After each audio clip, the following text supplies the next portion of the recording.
Olá, tudo bem? Eu sou a professora Fernanda Doreto e você está no canal Desatando Nós e Construindo Ninhos. Desatando Nós e Construindo Ninhos é um método desenvolvido por mim e pela professora Patrícia Paniza para levar a sua advocacia familiarista, a sua advocacia em direito das sucessões a um patamar de excelência. Na aula de hoje, nós vamos falar sobre um inventário milenar em que existe uma dissipação patrimonial e uma suspeita de que o inventariante não está agindo de maneira correta. Vamos tentar entender como resolver esse problema. Vamos oferecer aqui algumas soluções, algumas propostas. Vamos fazer um brainstorming aqui de ideias que eu espero que sejam úteis para vocês que estão vivendo essa situação ou então que pretendem trabalhar nessa área e que certamente se depararão no futuro com uma situação como essa. Vamos lá?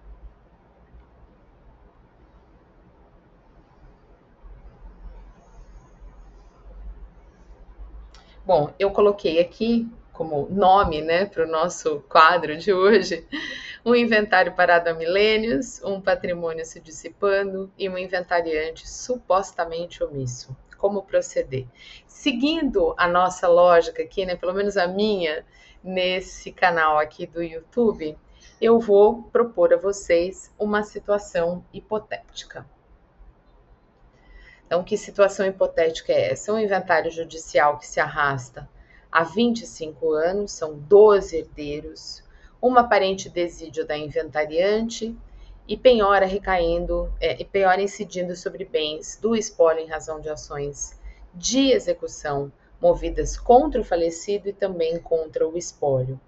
Como proceder ao ser contratado por um dos herdeiros para defender os seus interesses? Bom, a primeira dica importantíssima que eu vou dar a vocês é a seguinte: não acredite, veja bem o que eu vou falar, não acredite de cara em todas as informações que o cliente está te passando pelo simples fato dele falar sobre elas. Às vezes, as pessoas que não têm conhecimento jurídico, elas recebem uma informação, imaginam que aquela informação quer dizer alguma coisa e vão te passar essa informação, né? Vão te repassar isso, primeiro como se fosse uma verdade absoluta, ou então munidos, portanto, desse ideal, né? Que veio ali com aquela informação que foi recebida e que nem sempre corresponde à realidade. Para você poder se posicionar para esse herdeiro, para você poder trabalhar com ele da melhor forma possível, você precisa ter acesso ao processo, aos documentos, às informações, antes de comprar essa história, né? De que o inventário não anda por culpa da inventariante ou do inventariante. O inventário não anda porque existem forças ocultas que impedem esse andamento. O inventário não anda porque não foram pagos os impostos. O inventário está cheio de processos, né, de dívidas do falecido. Então, você vai precisar fazer ali um trabalho de avaliação, um trabalho de averiguação para saber exatamente o que é que está acontecendo ali naquele processo. E aí depois, né, munido dessas informações, você vai ter condições de aí sim fazer uma avaliação criteriosa do que está acontecendo. Porque o cliente muitas vezes te passa aquilo que ele ouviu dizer e não aquilo que corresponde efetivamente à realidade dos fatos. Então, esse é o primeiro ponto aí importantíssimo, né? Não estou dizendo para você não acreditar na palavra do seu cliente, mas estou dizendo que toda vez que o cliente te conta uma coisa, primordialmente se ele não tem conhecimento jurídico algum, você não pode tomar aquilo como sendo uma verdade absoluta, porque muitas vezes ele formulou aquelas informações com base em informações que ele recebeu. Então, não sei se vocês já ouviram esse ditado, né? Quem conta um conto aumenta um ponto. Então, se você ouviu dizer a história de alguém, você vai certamente inserir nessa história uma série de outras informações que talvez nem sequer estejam na informação inicial ou que nem sequer fazem parte, né, daquela história. Então, vamos fazer aí uma separação do joio e do trigo. Pegou o inventário, portanto, vai fazer ali uma análise, uma avaliação criteriosa daquele inventário. E nessa avaliação criteriosa, você vai avaliar a conduta, sim, do inventariante que foi nomeado. Eu me lembro muito bem uma vez que eu assisti uma palestra do Conrado Paulino da Rosa, em que ele dizia o seguinte: não sei por que as pessoas gostam tanto de ser inventariantes. Ser inventariante só dá trabalho. E de fato, ele tem toda a razão, né? Ele até brinca, ele diz assim, como se fosse um fetiche, né? Como se fosse um poder absoluto, quando na verdade não é, porque o inventariante está submetido a uma série de normas e ele precisa, né, uma vez que ele vai exercer poderes de administração, ele precisa estar ciente que vai ter que fazer prestação de contas. Quantos não são os inventariantes com os quais eu converso que se apresentam numa situação de demasiado estresse? Pessoas que dizem, eu não aguento mais, eu não suporto mais, porque o herdeiro fica me cobrando disso, o outro herdeiro me cobrando daquilo, um reclama disso, o outro reclama daquilo. E, de fato, não é uma atividade simples, né? O inventariante muitas vezes está ali numa situação limítrofe, né? Porque ele simplesmente não aguenta mais, ele não suporta mais, ele tem aí uma aflição, né? Porque ele simplesmente precisa dar conta de absolutamente tudo, tem todo mundo lá cobrando ele e ele tem aquela sensação de que ele está lá trabalhando de graça para os demais herdeiros. Aliás, né, é por isso que o advogado do inventariante cobra mais caro, porque o inventariante vai ter uma série de providências que ele vai ter que tomar em função, em virtude do espólio, e essas providências elas vão fazer com que o advogado que atua para o inventariante precise ser um indivíduo que exerce, né, o exercício da advocacia, as respostas aos comandos judiciais serão otorgadas com um pouco mais de frequência. Então, a preocupação que você precisa ter, a avaliação que você precisa fazer é: este inventariante efetivamente está realizando todas as atividades que lhe eram devidas? Esse é o primeiro ponto, né? E como é que você vai descobrir isso, essas atividades? E aí eu vou chamar a atenção de vocês para o artigo 618 do Código de Processo Civil, que diz lá com todas as letras, né, que incumbe ao inventariante representar o espólio ativo e passivamente em juízo ou fora dele, observando-se quanto ao dativo o disposto no artigo 75, parágrafo 1º, administrar, veja, sendo que o inventariante dativo é aquele indivíduo que é nomeado pelo juiz, porque o juiz entende que nenhuma das outras pessoas que estão ali no rol dos indicados a exercerem a inventariança tem condições para tanto, ou então nenhum deles se coloca, se predispõe a tanto, né?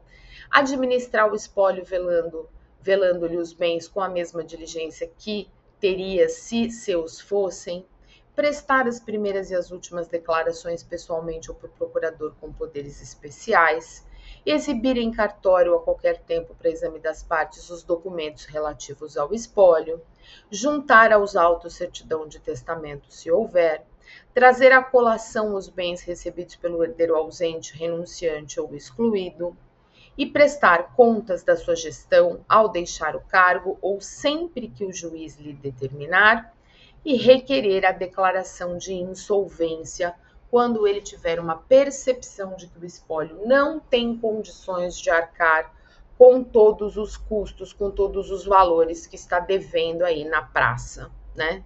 Então, a gente tem aí a situação do artigo 618, as incumbências do inventariante. E, além disso, a gente também tem o 619, que diz que o inventariante vai poder, uma vez ouvidos os interessados e autorizado pelo juiz, alienar bens de qualquer espécie, transigir em juízo ou fora dele, pagar as dívidas do espólio e fazer as despesas necessárias para a conservação e o melhoramento dos bens do espólio.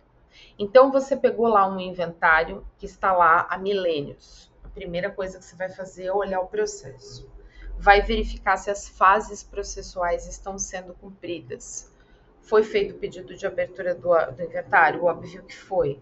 Foram apresentadas as primeiras declarações? Foram feitas todas as citações?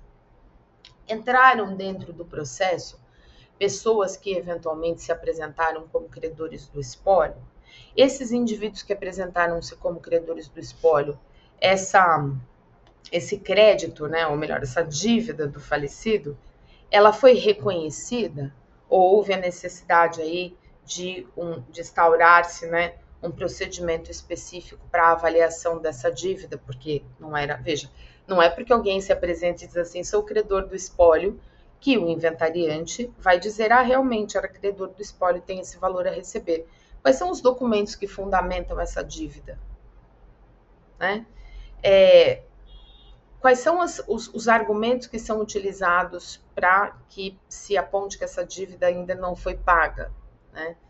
E dependendo da circunstância, o inventariante vai dizer, olha, não existe aqui um crédito regularmente constituído. Então, se o indivíduo diz que ele tem um valor a receber, e não existe uma representação aqui por um título de crédito ou eventualmente por uma sentença transitada em julgado, ou que não pende mais de efeito, cujo recurso, né, não penda mais de efeito suspensivo, só tem efeito devolutivo, bom, então, aí é uma situação. Agora, não é porque qualquer pessoa diz que existe lá um valor a receber que o inventariante vai dizer, isso mesmo, tem que pagar. Não, vai poder dizer, olha, remeta-se aí, né, às vias ordinárias para discutir esse crédito, a existência efetiva do crédito. E aí o espólio vai ser citado, e aí o inventariante vai nomear advogado, e aí é mais um custo para o espólio, mas essa defesa vai ser realizada. Então, vamos olhar lá quais são as dívidas que foram apresentadas do espólio. Vamos fazer uma avaliação sobre os documentos que foram apresentados a respeito do patrimônio efetivo do espólio. Que patrimônio o espólio tem? E aí você vai verificar, né? Se é um patrimônio imobiliário, se tem certidão de matrícula com o nome do falecido, se tem efetivamente uma certidão de transcrição, por exemplo, em que consta os dados do falecido, você vai fazer ali uma busca, portanto, no cartório do registro imobiliário para fazer esse levantamento. Além disso, né, o espólio tinha bens móveis, os bens móveis estão devidamente listados? Os bens móveis estão sob a guarda de quem? Esses bens móveis, será que não estão se deteriorando? Houve pedido para venda do patrimônio imobiliário, né? Tem dinheiro depositado em conta? Esses valores que estão depositados em conta, eles estão em contas que permitem um rendimento, ou eles estão parados, por exemplo, numa conta corrente, que não tem nenhum tipo de rendimento acoplado, né?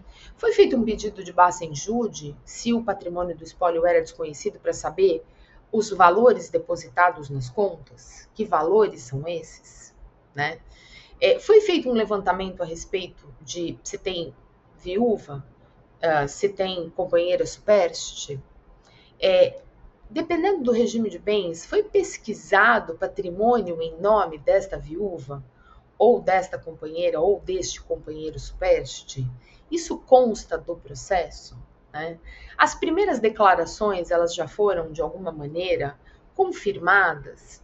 Os herdeiros, eles estão devidamente relacionados? Todos eles estão adequadamente representados? Então, você vai fazendo ali um checklist, né, uma verdadeira auditoria naquele processo que você está assumindo, que você agora vai ser advogado, para verificar em que pé as coisas estão. Às vezes, o inventariante, por exemplo, os impostos não foram pagos. O inventariante fez declaração de TCMD? Sabemos quais são os valores que foram colocados, né, na declaração de TCMD? O valor já foi, então, delimitado? O inventariante encaminhou o documento para os herdeiros para que eles fizessem o pagamento da DARE e do ITCMD? Será que o inventariante não fez isso porque os herdeiros disseram que não tinham condições de fazer o pagamento? Será que o inventariante fez um pedido nos autos para vender alguma coisa para fazer o pagamento do ITCMD devido? Então, você vai ali destrinchando, né?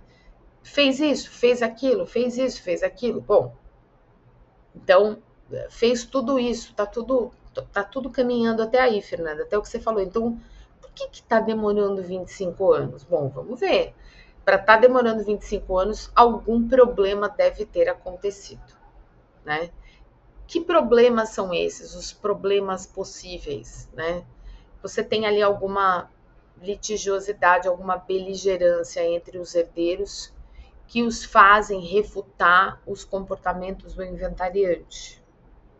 É possível. Você tem ali uma situação em que os herdeiros não estão contribuindo com a juntada documental e o inventariante, portanto, está ficando numa situação em que ele não tem documentos suficientes. Ele vai ter que explicar para o juiz, olha, eu queria tomar determinadas providências, mas eu não consigo porque eu estou dependendo dessas providências aqui. O inventariante pede para tomar providências e nem todos os herdeiros se manifestam. Você vê que tem 12 herdeiros aí, você tem que dizer para o juiz o seguinte, ô amigão, todos eles tiveram a chance de se manifestar, não se manifestaram, dá mais 5 dias sob pena de preclusão, entendendo-se que aquilo que o inventariante propôs vai ser entendido como aceito.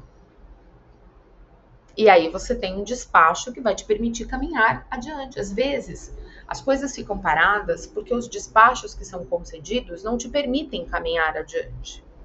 Eles deixam você realmente numa situação de limbo. Agora, vamos lá para um princípio básico do processo civil. O processo civil não diz assim? O processo se inicia pela iniciativa da parte e tem continuidade pelo impulso oficial. É o princípio da inércia. O Poder Judiciário, ele está lá esperando o teu pedido, esperando o teu requerimento, esperando a tua solicitação. Se você não fizer o pedido correto, você não vai ter o deferimento adequado. Então, talvez valha também esta análise. O que é que está sendo pedido? Está sendo pedido da maneira mais adequada? Porque às vezes não está sendo pedido de maneira adequada e o processo vai ficando parado. Porque as coisas não estão sendo solicitadas, não estão sendo requeridas. Muitas vezes o juiz dá um despacho que diz assim, manifeste-se a parte sobre tal evento, né? E caso não haja manifestação, remetam-se os autos do inventário ao arquivo. O inventariante não se manifesta, as partes não se manifestam, né? O juiz às vezes até manda fazer uma intimação, tem juízes que determinam a intimação pessoal do inventariante, porque tem juiz que pensa assim, ó, se o inventariante não está se manifestando, se o processo não está caminhando, é porque o advogado do inventariante está dormindo no ponto. Então eu vou mandar intimar o inventariante pessoalmente, por meio de uma carta, por meio até de oficial de justiça, às vezes manda com aviso de recebimento, às vezes manda o oficial de justiça na porta do inventariante para dizer, escuta aí, amigão, o juiz mandou te entregar isso aqui, né? E aí esse inventariante vai ter ciência de que alguma providência não foi tomada. Então, há o entendimento do seguinte, bom, se o juiz pediu, né, o meu advogado, o juiz pediu para eu tomar uma providência, por que eu não tomei essa providência? O advogado vai ter que explicar. Olha, tal providência não foi tomada porque, infelizmente, nós estamos pendendo aqui de um documento. Então, logo esse documento venha a ser providenciado, a gente vai tomar a providência. O advogado, inclusive, para evitar o arquivamento do feito, pode ir pedindo a renovação do prazo e explicando para o juiz. Olha, eu não consegui esse documento ainda, eu preciso de mais 5 dias. Eu não consegui fazer a declaração de TCMD ainda porque eu estou esperando alguns detalhes. Eu preciso de mais 5 dias, preciso de mais 10 dias. E o juiz vai concedendo o prazo até que cá entre nós vai chegar um momento que ele vai dizer, olha, não vou dar mais prazo, já te dei todo o prazo do mundo, né? Mas ele vai extinguir o feito sem resolução do mérito? Não, ele vai mandar arquivar. Ele vai determinar que os autos... E aí, assim, nos processos eletrônicos, graças a Deus, os autos vão ao arquivo num dia e estão disponíveis para peticionamento no outro, desde que você pague a taxa, né? Agora, se for um processo físico, aí a coisa muda de figura, porque aí eu estou diante de uma situação em que o processo volta para um arquivo físico. Hoje em dia, aqui em São Paulo, toda vez que eles desarquivam, eles já providenciam, né? A gente já providencia o desarquivamento com a transformação do processo em processo digital, porque aí realmente fica muito mais fácil você promover esse desarquivamento, porque você está falando de um processo digital, né? Não precisa vir o processo de nenhum lugar para ser desarquivado e por aí vai. Então, assim, você vai fazer uma análise, uma verificação, se o inventariante está cumprindo com todas as suas determinações ali. E vai tentar entender por que esse processo está se arrastando, né? O que está impedindo? Veja, tem gente que diz assim para mim: ah, os herdeiros não concordam com a partilha. Desculpa, dependendo da circunstância, a partilha, se ela não acontecer por bem, evitando condomínios, que o condomínio é péssimo, ela vai acontecer por mal, criando os condomínios. Simples assim, né? Se você tiver uma percepção de que você está tendo ali uma sonegação patrimonial, aí você tem que fazer a reclamação. Escuta, cadê os bens XYZ? Uma vez eu entrei, passei a atuar no inventário, em que a minha cliente, ela disse o seguinte: olha, a minha mãe, ela disse que ela fez contas poupança, uma conta poupança para cada filho, eram 6. Mas as contas poupança estavam no nome dela. Ela só dizia que fazia conta poupança. Não tem essa conta poupança no processo. Eu entrei no processo e disse: olha, excelência, eu verifiquei, o plano de partilha foi feito, os impostos foram liquidados, está tudo lindo. Entretanto, uma das herdeiras alega que a genitora tinha outras contas bancárias e que essas contas bancárias não aparecem no processo. Vamos fazer um Passinjude? E o Passinjude, né, no sistema, né, de averiguação bancária, saiu que a genitora realmente tinha 6 poupanças. Não tinha muito dinheiro em cada uma dessas poupanças, somadas dava até um valor interessante, mas isso não tinha sido colocado ali. Depois ia ter problema, ia ter que fazer sobrepartilha. Então, vamos resolver aqui, né? Então, é interessante porque, assim, às vezes a pessoa reclamou, mas ela não teve a reclamação dela ouvida, né? Ah, não tem esse documento. Sim, não tem esse documento, mas a gente pode buscar esse documento de alguma forma. Não? Lógico que pode. Como que a gente vai fazer isso, né? Então, eu tenho um mecanismo aí para fazer essa análise, essa averiguação? Tenho. Consegui? Ótimo, porque se eu conseguir, eu tenho lá um problema resolvido.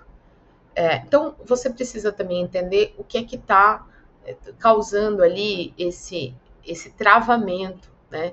E muitas vezes desmistificar as questões. Ah, não concorda com a partilha, então não tem partilha. Não, a partilha tem que acontecer.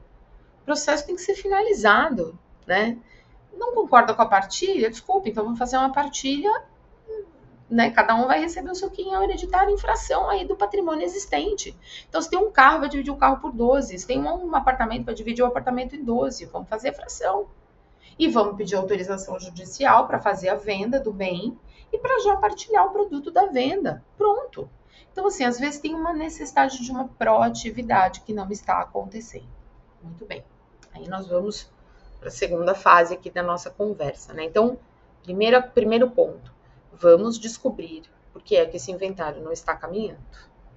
Não vamos colocar a culpa no inventariante logo de cara, porque às vezes o inventariante está fazendo o trabalho dele, mas tem alguém sempre que discorda, tem alguém sempre que diz não concordo por causa disso.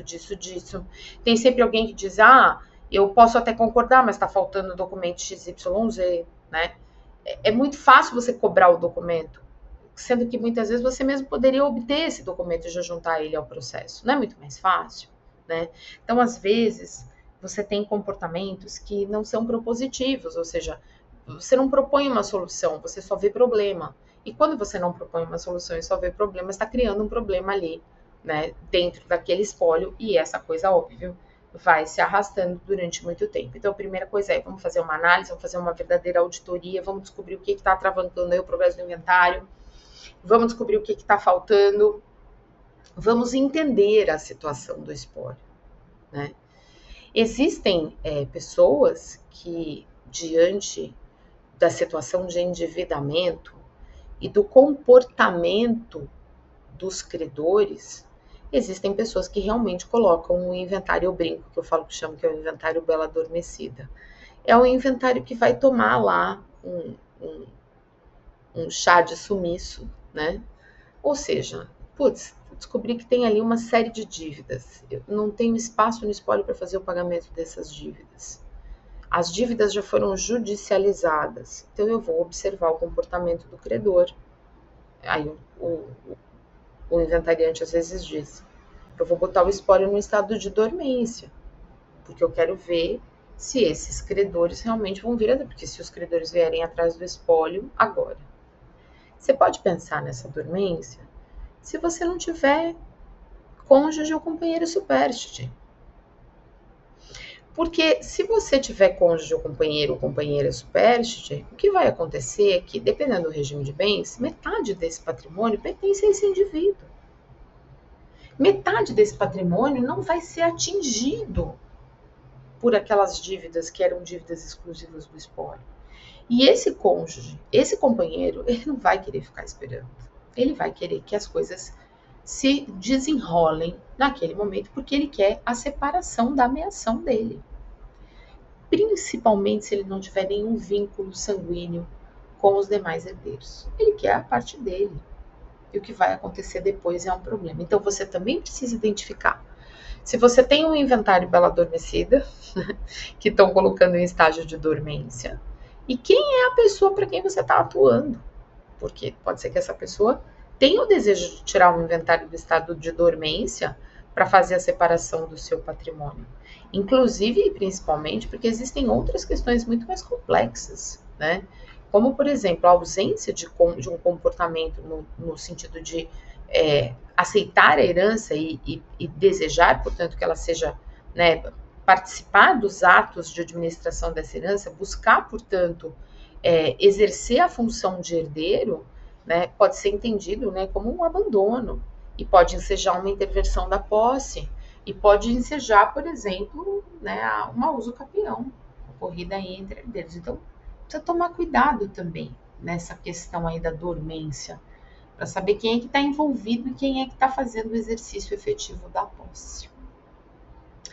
Além disso, né, além desse ponto aí que eu acho que é extremamente importante, extremamente relevante, a gente tem sim a possibilidade de fazer um pedido de remoção do inventariante.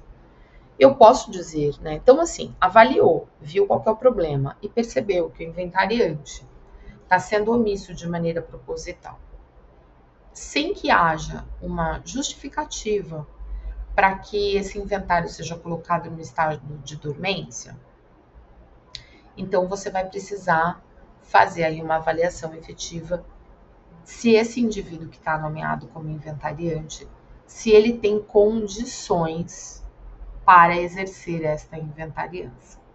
Vou contar um exemplo para vocês, um caso aí para vocês, até para vocês entenderem, né? Eu acompanhei um processo, fiz o acompanhamento, mas não ingressei nos autos.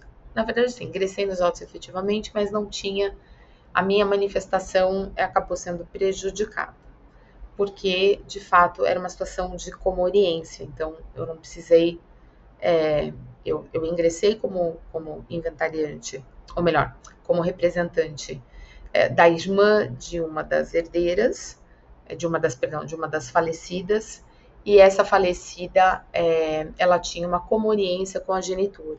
Então, como foi reconhecida a situação de comoriência, a minha cliente acabou não sendo entendida como herdeira de absolutamente nada, porque a situação era assim: a mãe tinha patrimônio, né, que não era a mãe das duas, elas eram irmãs de relacionamentos diferentes. Então ela era mãe, você tinha ali a mãe da menina, as duas faleceram de maneira concomitante. Se a mãe tivesse falecido primeiro, o patrimônio teria sido encaminhado para essa filha, que era a única filha, e sendo ela a única filha, o patrimônio dela iria para os seus herdeiros. Como a mãe já tinha falecido, o patrimônio iria para o seu genitor, para o seu pai, né? E se seu pai não fosse vivo, para os seus colaterais. Ela era uma menina muito jovem, tinha 14, 15 anos, então não tinha descendentes. Não obstante, se essa genitora tivesse falecido de maneira concomitante com ela, você tem uma situação de comoriência. Então você teria que observar ali as duas figuras.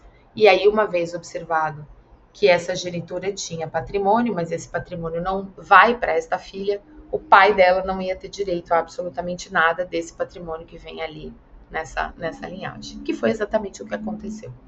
Mas por que eu estou contando esse caos aqui? Porque eu acompanhei esse inventário e a distância, né? Quer dizer, eu estava nos autos, porque teve uma retirada patrimonial, né? Os bens particulares dessa moça foram entregues ao seu genitor, foram entregues ao seu pai, e eu continuei no inventário. Havia o único herdeiro, né, nessa situação, era o pai desta falecida. E aí ele ingressa no inventário, pede para ser nomeado inventariante, o que de fato acontece, ele é nomeado inventariante. E aí ele toma posse do patrimônio desta filha. Só que este homem, ele tinha uma outra filha. E esta outra filha tinha uma ação contra ele para cobrança de pensão alimentícia. E ele dizia que ele não tinha condições de fazer o pagamento da pensão alimentícia devida. Só que aí ele recebeu essa herança. E quando ele recebe essa herança, esta filha, que era credora de alimentos, ingressa no processo e diz: olha, como ele vai receber a herança da minha irmã, eu quero que seja feita a reserva deste valor, porque este valor ele me deve. Então ele é um herdeiro que tem uma dívida e eu quero receber a dívida, o valor da dívida. O que faz esse indivíduo? Ele passa a se fingir de morto. Ele passa a não cumprir as determinações judiciais dadas pelo juiz. E aí o juiz determina, ordena a remoção dele da qualidade de inventariante. Quer dizer, ele quis colocar o espólio no estado de dormência, porque ele queria não receber aquilo naquele momento, queria ver se a filha desistia, ou se eventualmente passava um tempo muito longo e ele passava ali a poder fazer uma alegação de prescrição intercorrente, talvez, creio eu que seja isso. Mas como ele não fez nada disso, né, e deixou as coisas, né, o processamento do inventário a esmo, o juiz determinou a remoção dele como na qualidade de inventariante e ordenou uma inventariança dativa, ou seja, determinou que o inventariante dativo fosse colocado à disposição do espólio, né? Então, só para vocês perceberem aí que às vezes o inventariante tem uma agenda, né? Ou até mesmo o herdeiro, ele quer deixar as coisas demorarem mais do que o necessário, porque ele está tentando se livrar aqui, ou então ele está tentando fazer um acordo aqui, porque ele acha que ninguém tem condições de descobrir que ele tem uma herança para receber, né? E aí precisa ver até que ponto isso afetou também o andamento desse inventário, se isso aconteceu. Tem um outro ponto também, né, que quando a gente recebeu essa dúvida que eu estou trazendo para vocês, esse caso hipotético, ele na verdade tem origem num caso real que foi trazida para nós na comunidade Nós Irmãos, né? Nesse caso, ele também menciona que existem bens que estão sendo objeto de penhora, situações, portanto, que estão causando ali prejuízo, né, para o espólio.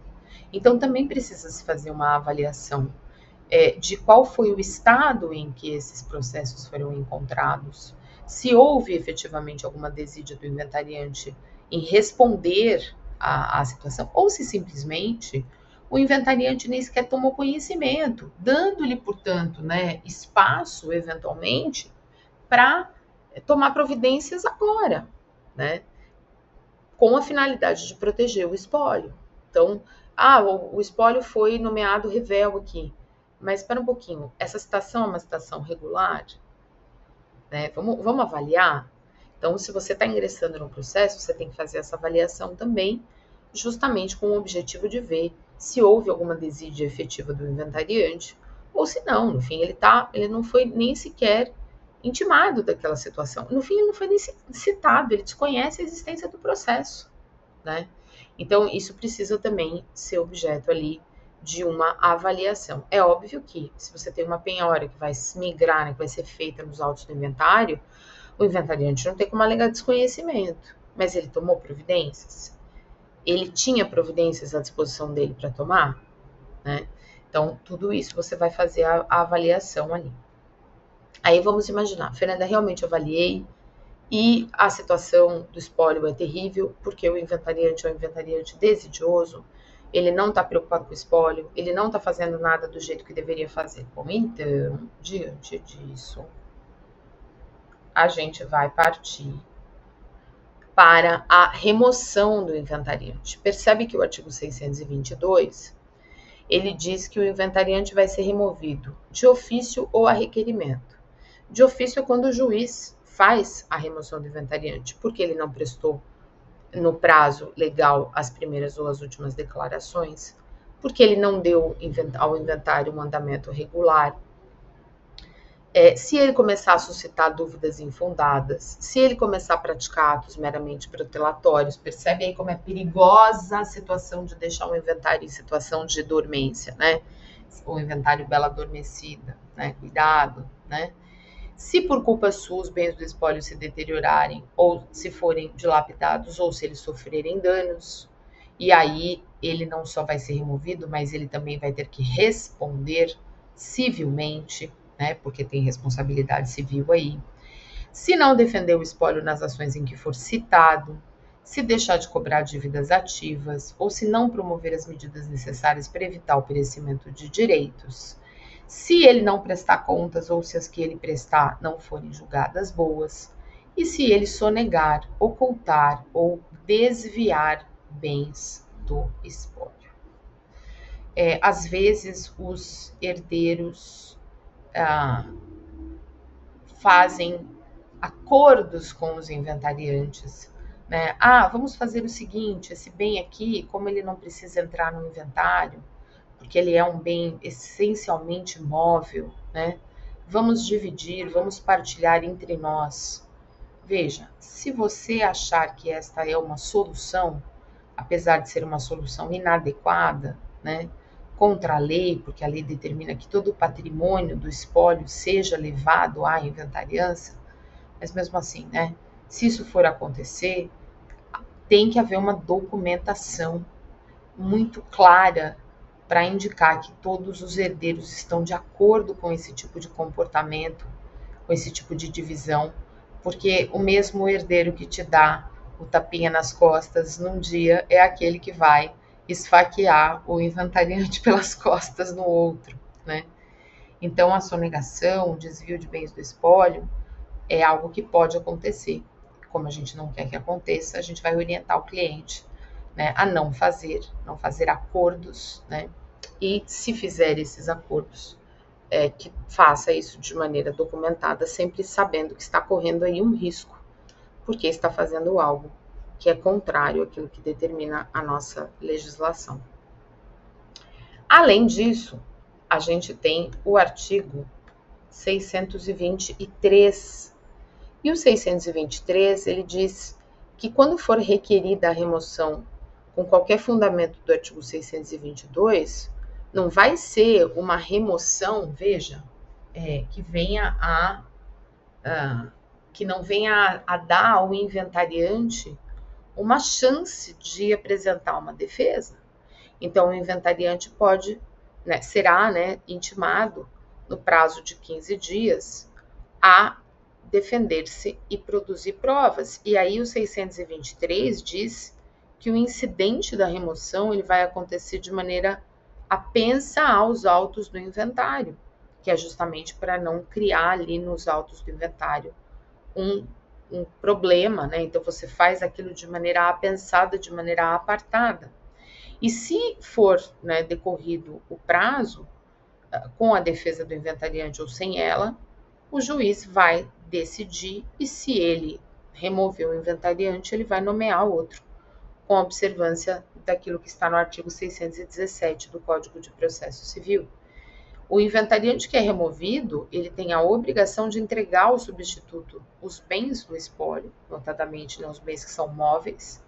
Se ele não fizer isso, vai ter busca e apreensão contra o inventariante, ou então uma ação de emissão na posse, se ele estiver na posse de bem imóvel, né? Sem prejuízo de uma multa que pode ser fixada pelo juiz em montante não superior a 3% do valor dos bens inventariados, porque o juiz entende que ele está causando ali um malefício, causando ali, portanto, um impedimento do andamento do inventário da maneira correta. Percebam, né, que isso vai acontecer por meio de incidente, né, apensado aos autos do inventário. E percebam também que a regra do 622, ela precisa ser cumprida, ou seja, eu tenho situações, eu tenho hipóteses, eu posso até encontrar outras, no meu entendimento, não é um dispositivo números clausos, se você provar alguma atitude do inventariante, que seja uma atitude... Mas apesar de que eu acho que o 622, ele é tão completo, porque ele traz situações, traz situações abertas, né? Sonegar, ocultar ou desviar bens do espólio, né? Não faz nenhum tipo de minúcia aí no inciso 6, sendo que você poderia, então, incluir, né, uma situação específica, né, se aproveitando do artigo 622, inciso 6. Mas, enfim, existe o entendimento aí de que o inventariante, uma vez acusado de qualquer uma dessas condutas, ou eventualmente de uma outra conduta que não esteja no 622, mas que possa ser uma conduta que contraria os interesses do espólio, ele vai poder ser instado, né, a se retirar do cargo, lembrando sempre que mesmo instado a se retirar do cargo, é necessário que fique claro que esse inventariante terá chance de se defender, né? Não é porque ele é inventariante que o juiz, não é porque existe ali uma acusação contra ele, que ele não terá ampla defesa e contraditório para explicar o que está acontecendo, para dizer em que ponto se está ali a situação do espólio. E aí eu queria chamar a atenção, dando já uma finalização para a nossa aula, para o que foi definido no recurso especial de número 2.059.870, relatado pela ministra Nancy Andrighi, em que se definiu o seguinte: esse trecho que eu estou colocando para vocês é da ementa, mas eu tenho também abaixo aqui alguns argumentos do acórdão que eu acho que são extremamente relevantes e sólidos, né? Ela diz assim: na hipótese, o prejuízo à defesa do inventariante removido apenas por ocasião da sentença que extinguiu a apropriação de inventário está caracterizada por quê? A remoção ocorreu após o julgamento dos embargos de declaração opostos pelos demais herdeiros, não tendo sido facultado ao inventariante produzir provas nos termos do 623 caput do CPC. E ele diz assim: o fundamento adotado para a remoção, por não estar expressamente listado no rol do artigo 622, exige do julgador uma maior densidade argumentativa, inexistente na hipótese. E por último, né, a remoção ocorreu com o acolhimento de embargos de declaração opostos contra a decisão que havia nomeado o inventariante, de modo que não foi possível, obviamente, observar, examinar e qualificar o trabalho desempenhado pelo inventariante nessa qualidade que, na verdade, nem sequer chegou a ser exercido. O que eu quero chamar a atenção para vocês, né, que eu falei a respeito do rol do 622, eu quero chamar a atenção de vocês para o que foi utilizado como argumento, nesse caso aí, para dizer que o inventariante seria removido, né? Então vamos lá, ó. Na hipótese em exame, é fato incontroverso que o recorrente Alexandre foi removido da inventariança em sentença proferida após o acolhimento de embargos de declaração, opostos pelos demais herdeiros contra a decisão interlocutória que havia nomeado como inventariante, o que de plano revela um número de vícios que comprometem severamente o contraditório e a ampla defesa. Então ele diz lá, primeiro, porque no julgamento de embargos de declaração você não teve espaço para produção de prova. Aí vai no item 12 ali do acórdão, né? Em segundo lugar, porque o fundamento adotado pelo acórdão recorrido para remover o inventariante, supostos desentendimentos incontornáveis com os demais herdeiros, não está referido no rol do 622, conquanto não seja exaustivo, ou seja, não é um rol taxativo, né? Exige, na hipótese de adoção de hipótese não contemplada na lista, uma maior densidade argumentativa do julgador, e que justifique concretamente a remoção do inventariante, inexistente, todavia, na hipótese em julgamento, né? Então, agora vai lá para o item 14, né? Ele diz assim: aliás, o simples fato de não contar com a simpatia ou com a anuência dos demais herdeiros não é causa suficiente por si só para que se remova o inventariante nomeado, pois esse fato não o desabona e nem tampouco representa desprestígio ou incapacidade para o desempenho do encargo. Ao revés, né? Sofrer a oposição dos demais herdeiros em determinados casos pode revelar a seriedade e a idoneidade do inventariante em seu firme propósito de não sucumbir a interesses escusos, a herdeiros conluiados ou a tentativas de dilapidação ou de mau uso do patrimônio deixado pelo falecido. Então, quero chamar a atenção aí que mesmo que não entre no rol, não é qualquer argumento que vai tirar o inventariante da jogada, né? Então, avalie bem o inventário, faça uma bela auditoria, analise o comportamento do inventariante, veja efetivamente se tem uma causa para que ele seja removido e aí argumente promovendo um incidente, sabendo que ele terá a chance de fazer uma produção de provas contra os teus argumentos.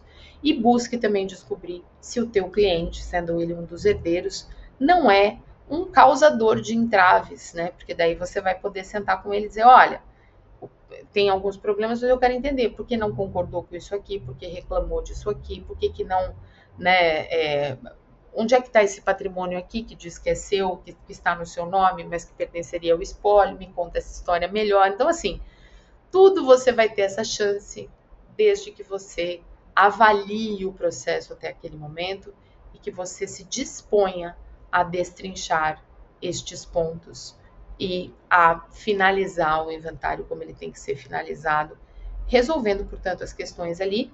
Lembrando sempre que, vou repetir, não deu partilha amigável evitando condomínios, puxa, não tem problema. Faz a partilha pelas frações, cada um leva o seu quinhão e tá tudo certo. Mas pelo menos essa questão processual, esse inventário, é um inventário a menos. Tá bom? Bom, eu espero muito que vocês tenham gostado aqui da nossa aula. Se você puder, compartilhe conosco as suas impressões sobre a aula. Se você não localizar o acórdão da ministra Nancy, que eu passei ali, pode pedir ele no nosenews@gmail.com, que a gente manda para você. Esteja sempre aqui conosco, né? E aguarde sempre os nossos próximos vídeos, tá bom? Um grande abraço, até mais.